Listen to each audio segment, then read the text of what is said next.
Hi, welcome to another tutorial. My name is Jochem from Fuga Cloud, and today I'm going to show you how to attach a volume to your instance. I assume you already have a Fuga account and that you have an instance running. If you do not have an instance running, check the link below in the description and I will show you how to get started with Fuga Cloud. Mine is called test instance, so let's get started. Step 1. Creating a volume. Log in into the Horizon dashboard and fill in your username and password. Create a volume by clicking Compute, Volumes, Create Volume. Mine is called Test Volume and will be 20 gigabytes large on a regular storage tier. Step 2. Attach the volume to the instance. After you created the volume, it's time to attach it to your instance. For this we need to click on the context menu of the test volume and click on Manage Attachments. Especially the Attached to Test Instance on /dev/vdb part is important.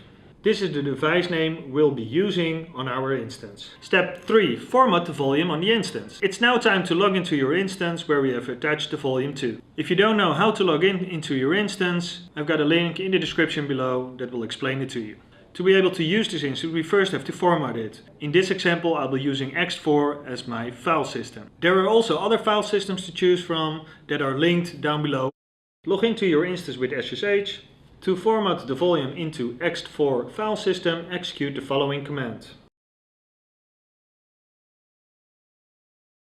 Step 4. Mount the volume. Before we can use it, we need to mount it. If you do not have experience with mounting file systems in Linux, Ubuntu has a good explanation that I will link in the description. We need to make a mount point to mount our volume in. We are going to attach this mount to etc/fstab, so it will be mounted automatically on startup. You can do this using your favorite editor, mine is Vim. Add this line to the end of the file. This will automatically mount the volume at startup. Save and close, but you will need to mount it manually for now. Type in the following command.